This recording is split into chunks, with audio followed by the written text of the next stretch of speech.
matapos pong ma-encash yung 125 million pesos, tinawagan mo sino?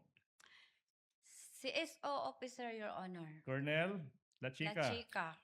To quote, sinabi mo doon, you called him and you told him na eto na yung ready na yung 125 million pesos. Tama po ba?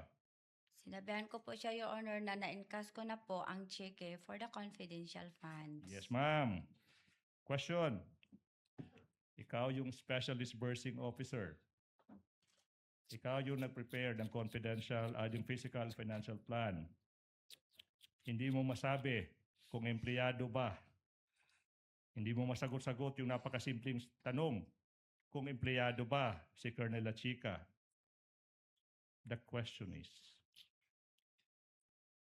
why did you have to call Colonel Lachica to inform him, Colonel Lachica, ready na ang 125 million pesos? Bakit? Kasi po, may instruction po sa taas, Your Honor, ang aking head of agency na kung ma-encash ko po ang cheque, i-release ko po kay Sir La Chica, kinsa iyang gi-designate nga special officer po, a security officer po sa Office of the Vice President na siya i-order, Your Honor. Okay, ma'am. Sabi mo, tinawagan mo si Colonel Lachica kasi yun yung utos ng head of agency. Siguro sa ating mga kababayan na hindi alam, sino ba?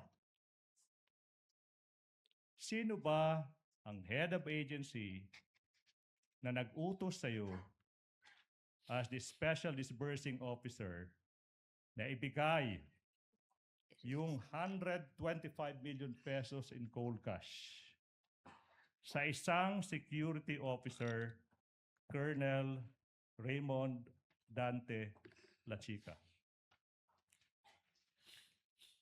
Ang nag-utos po sa akin na i-release ang pera na 125M sa security officer na si Colonel La Chica ay si Ma'am Sara Duterte.